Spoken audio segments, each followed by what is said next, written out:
ابھی ہم آج کا سبق شروع کر رہے ہیں۔ قد نرى تقلب وجهك في السماء، جو آپ صلی اللہ علیہ وسلم کو قبلہ تبدیل کرنے کا اللہ رب العزت نے فرمایا ہے، تو آپ صلی اللہ علیہ وسلم کا دل چاہتا تھا کہ آپ صلی اللہ علیہ وسلم کا قبلہ بھی وہی ہونا چاہیے جو حضرت ابراہیم علیہ السلام کا قبلہ تھا، یعنی حضرت ابراہیم علیہ السلام جس طرف روح کر کے نماز پڑھ رہے تھے، جو قبلہ حضرت ابراہیم علیہ السلام نے بنایا تھا، تو وہی قبلہ نبی کریم صلی اللہ علیہ وسلم کا ہو جائے۔ دوسرا یہ ہے کہ آپ صلی اللہ علیہ وسلم چونکہ مکے میں پیدا ہوئے تھے تو آپ کا قلبی رجحان خانہ کعبہ کی طرف تھا۔ پھر خانہ کعبہ کے جو فضائل ہیں وہ ہمارے نبی سے بڑھ کے کون جانتا ہے، تو اس وجہ سے آپ صلی اللہ علیہ وسلم کا طبعی طور پر دل چاہتا تھا۔ تو اللہ رب العزت نے اس کے بارے میں فرمایا قد نرى، ہم نے دیکھ لیا ہے تقلب وجہی کا۔ تقلب قلب سے ہے، قلب کسے کہتے ہیں؟ قلب کہتے ہیں دل کو جی، اور دل کی کیا عادت ہوتی ہے؟ دل کی عادت ہوتی ہے پلٹنے کی، دل پلٹتا رہتا ہے، یعنی حرکت دھڑکتا رہتا ہے، یعنی ایک ہی حرکت وہ بار بار کرتا رہتا ہے۔ تو قد نرى تقلب، تو قلب اس کو کہتے ہیں کہ جو پلٹ کر پھر وہی حرکت کرے، ایک کام کیا پھر دوسری طرف۔ قد نرى تقلب وجہی کا،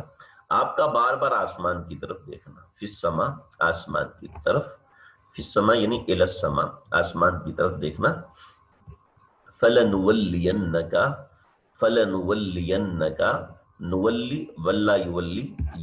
یہ جیسے ولا، جو ولا ہے، یہ جو ولا ہے جو اس کا معنی ہے وہی یہی اس کا معنی۔ فلنولینک،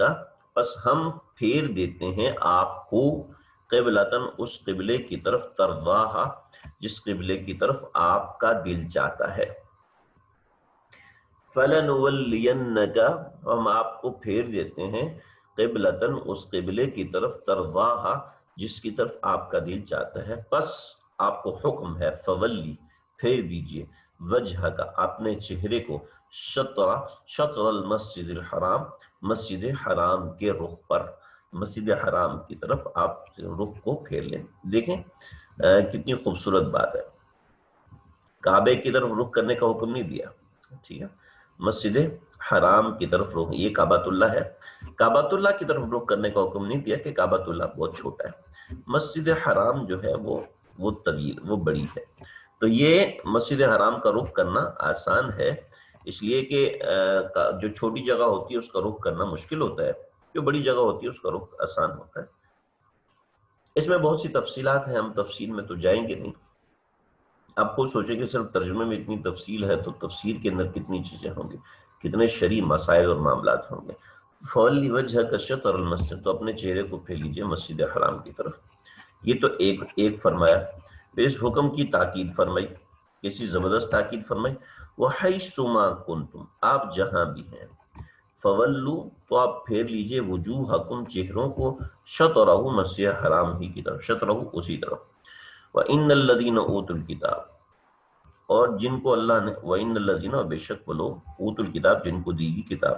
لَيَعْلَمُونَ وہ یہ جانتے ہیں، أَنَّهُ الْحَقُّ مِنْ رَبِّهِمْ یہ بات ان کے پروردگار کی طرف سے حق پر ہے۔ جیسے میں نے پہلے بتایا کہ ان کو پتہ تھا کہ نبی کریم صلی اللہ علیہ وسلم آئیں گے تو آپ دونوں قبلوں کی طرف رخ کریں گے، یعنی کعبۃ اللہ کی طرف بھی رخ کریں گے اور بیت المقدس کی طرف رخ کریں گے۔ لا یعلمون یہ بالکل جانتے ہیں، انہ الحق من ربہم یہ ان کے پروردگار کی طرف سے بالکل ٹھیک حکم ہے، امر واقعی ہے۔ وما اللہ بغافل عما یعملون اور جو یہ کر رہے ہیں اللہ تعالیٰ اس سے بالکل غافل نہیں ہے۔ ذرا سمجھیں، جو لوگ کہتے ہیں نا کہ ہم ترجمہ خود پڑھ لیں گے، ہم ترجمہ خود پڑھ لیں گے، اب مجھے بتائیں اگر آپ کو یہ والی روایت نہ معلوم ہو تورات کے متعلق تو آپ ترجمے کو کیسے سمجھیں گے؟ نہیں سمجھ سکتے۔ اب کوئی بہت ہی ذہین ہوگا تو وہ سمجھ جائے گا، لیکن سمجھنے سے اس کے ذہن میں تکبر آ جائے گا، لوگ اس کے لیے استاد کے پاس جاتے ہیں، دیکھو مجھے خود ہی سمجھ میں آ گیا، یہ تکبر کا پتہ نہیں چلتا، تو سمجھنے سیکھنے کے لیے استاد کی وہ ضرورت ہوتی۔ وَلَئِنْ آتَيْتَ الَّذِينَ أُوتُوا الْكِتَابَ بِكُلِّ آيَةٍ مَا تَبِعُوا قِبْلَتَهُمْ۔ ہاں فرمایا کہ یہ یہود جو ہے نا، یہ یہود سیقول السفہاء میں جس کا ہم نے ذکر کیا تھا، اللہ ان پہ تبصرہ کرے۔ وَلَئِنْ آتَيْتَ الَّذِينَ أُوتُوا الْكِتَابَ بِكُلِّ آيَةٍ اگر آپ ان کے پاس لے آئیں جن کو کتاب دی گئی ہے، وَلَئِنْ آتَيْتَ اگر آپ لے آئیں، الذین اوتوا الکتاب، ان لوگوں کے پاس جن کو کتاب دی گئی ہے، ان کے پاس آپ لے آئے بکل آیات، ہر طرح کی نشانی، ہر طرح کی نشانی لے آئے، تو ما تبعوا قبلتک، تب بھی یہ آپ کی قبلے کی پیروی نہیں کریں گے، یہ ہرگز آپ کی قبلے کی پیروی نہیں کریں گے، کیونکہ اللہ ان کی ڈٹائی کو جانتے تھے۔ اور وما انت بتابع قبلتهم، اے محمد آپ صلی اللہ علیہ وسلم آپ بھی ان کی قبلے کی پیروی نہیں کریں گے، وما بعضهم بتابع قبلۃ بعض، اور کوئی بھی کسی کے قبلے کی پیروی نہیں کرتا جب تک کہ وہ ان کی بات سمجھتا نہیں ہے، مانتا نہیں، کوئی بھی کسی کے قبلے کی پیروی نہیں کرتا۔ لہٰذا آپ یاد رکھیں ہمارے سامنے یہ طریقہ ہے، ہمارے سامنے کوئی شخصیت نہیں ہے، یہ یاد رکھیں، ہمارے سامنے طریقہ ہے، اس طریقے کو فالو کرنے والے ہی چلتے ہیں۔ لہٰذا یاد رکھ وَلَئِنْ أَتَيْتَ وَلَئِنِ اتَّبَعْتَ، اگر آپ پیچھے چلے اہواءہم، ان کی مرضی کے، من بعد ما جاءک من العلم، بعد اس کے کہ آپ کے پاس علم آ چکا ہے، اللہ کا حکم آ چکا ہے، انک اذا لمن الظالمین، تو آپ ظالموں میں سے ہو جائیں گے۔ یعنی اگر اے محمد صلی اللہ علیہ وسلم اگر آپ نے ان کی بات مانی جبکہ آپ کے پاس حکم آ چکا ہے، تو آپ بھی ظالموں میں سے ہو جائیں گے۔ یعنی شریعت کا حکم اتنا اہم ہے، شریعت اللہ رب العزت کی مرضی اتنی اہم ہے کہ اگر نبی بھی اس کی پیروی نہیں کرے گا، حالانکہ ایسا ہونا ممکن نہیں ہے کہ انبیاء اللہ کے حکم کی پیروی نہ کریں، ایسا ہونا ممکن نہیں ہے، لیکن بالفرض والمحال، بالفرض والمحال، یہ تھوڑی سی میں نے مشکل اردو استعمال کر لی ہے۔ بالفرض والمحال کا مطلب ہے کہ if it possible، اگر ایسا ممکن ہو، ہے نا، یہ ناممکن ہے لیکن اگر ممکن بھی ہو جائے تو یہ وَلَئِن یہ بتا رہے کہ یہ تو ناممکن ہے کہ نبی اللہ کے نافرمانی کریں، لیکن پھر بھی آگے آنے والی امتوں اور نسلوں کو بتانا چاہ رہے ہیں اللہ رب العزت کہ میں اپنے قرآن میں یہ بات قرآن بنا رہا ہوں کہ اگر میرا نبی بھی اس بات پہ عمل کرے جو کہ میرے علم کے خلاف ہے، تو وہ بھی ظالموں میں ہوگا۔ لہذا کوئی یہ کہہ دے کہ میں تو سید ہوں، میرے تو رجم میں نماز ہی نہیں ہے، میرے تو بیٹا حافظ قرآن ہے، میں تو نماز پڑھنا ضروری نہیں ہے، میں تو حافظ قرآن ہوں، مجھے تو کسی مجاہدے وغیرہ کرنے کی ضرورت نہیں، میں تو بخشا ہے، میں تو 10 سرٹیفکیٹ لے کے جاؤں گا، نہ نہ نہ نہ جی، میں تو عالم دین ہوں، میں نے تو مدرسہ پڑھ لیا، اب چاہے میں فلمیں دیکھوں چاہے نہ، یہ نہیں، انک اذا لمن الظالمین۔ جب نبی کو اللہ رب العزت سمجھا رہے ہیں، یعنی یہ ناممکن ہے لیکن ناممکن پہ رکھ کر ہم ایک سپوز کر رہے ہیں تو اس کے اوپر بھی، اور پھر اللہ رب العزت ان کے بارے میں بتا رہے ہیں، وَلَئِنْ آتَيْتَ الَّذِينَ أُوتُوا الْكِتَابَ، ان کے بارے میں اللہ تعالیٰ بتا رہے ہیں الَّذِينَ آتَيْنَاهُمُ الْكِتَابَ، جن کو ہم نے کتاب دی ہے،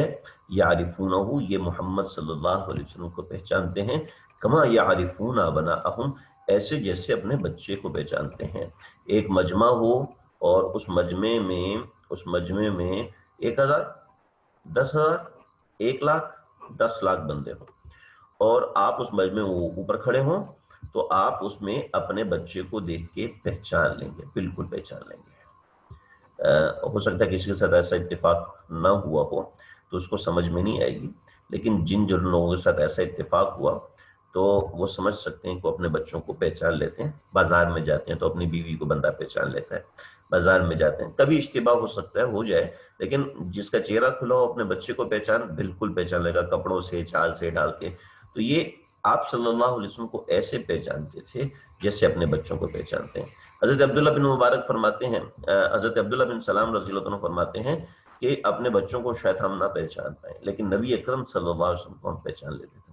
وَإِنَّ فَرِيقًا مِّنْهُمْ، بے شک ان میں ایک گروہ ہے، لَا يَكْتُمُونَ الْحَقَّ، وہ حق کو چھپاتے ہیں، وَهُمْ يَعْلَمُونَ، اور تم اس بات کو، وَهُمْ يَعْلَمُونَ، وہ اچھی طرح جانتے ہیں کہ محمد عربی صلی اللہ علیہ وسلم اللہ کے سچے اور پکے رسول ہیں۔ ہم یہ رکو مکمل کریں، یعنی ٹھیک ہے تم اگر نہیں ظاہر ہونے دیتا، نہ ہونے دو، لیکن الحق من ربک، حق جو ہے نا من ربک، یہ تیرے پروردگار کی طرف سے ہے، یعنی محمد صلی اللہ علیہ وسلم اللہ کے رسول ہیں اور وہ قبلے کی تبدیلی کے ساتھ ہیں۔ فلا تکونن من الممترین، لہذا آپ چھپانے والوں میں سے نہ ہو جائیں، یعنی آپ چھپانے والوں میں سے مت ہو جائیں، یہ یہود چھپاتے ہیں تو یہ چھپائیں۔ تو الحمدللہ ہمارا یہ ایک رکو مکمل ہوا۔ یہ تحویل قبلہ کی ہی بات چلے گی ان آیات کے اندر، یہاں تک صرف تحویل قبلہ کی بات چلے گی، اور پھر اس کے بعد یا ایھا الذین آمنوا استعینوا بالصبر والصلاۃ، تحویل قبلہ اور نبی کریم صلی اللہ علیہ وسلم کے حوالے سے بات چلے گی۔ اور اس کے اندر اللہ رب العزت کچھ دوسری نصیحتیں فرمائیں گے مسلمانوں کو تحویل قبلہ کے بعد جو حالات ہوئے تھے. ہم انشاءاللہ اس کو کل پڑھیں گے. اللہ تعالیٰ جو پاکستان سے باہر ہیں، خاص طور پہ امریکہ والے ہیں، تو ان کے پاس اس وقت فجر ہو رہی ہے، تو انہوں نے مجھے کہا بھی تھا کہ کچھ تاخیر کر دیں، تو ان سے میں خاص طور پہ بڑی معذرت کے ساتھ عرض کر رہا ہوں کہ میرے کچھ اوقات آگے پیچھے ہو جاتے ہیں. میرے فتویٰ بھی ہے، مقالہ بھی ہے، فتاویٰ لکھنے ہوتے ہیں، اس طرح کی باتیں ہوتی ہیں. اس میں بڑا میرا بس ٹائم بہت ہی زیادہ کنجسٹڈ ہو جاتا ہے، تو اس لیے جیسا ہی مجھے وقت ملتا ہے میں اس حساب سے یہ کر لیتا ہوں. اللہ تعالیٰ مجھے، آپ کو، ہم سب کو سمجھنے والا، قرآن فہمی والا بنائے.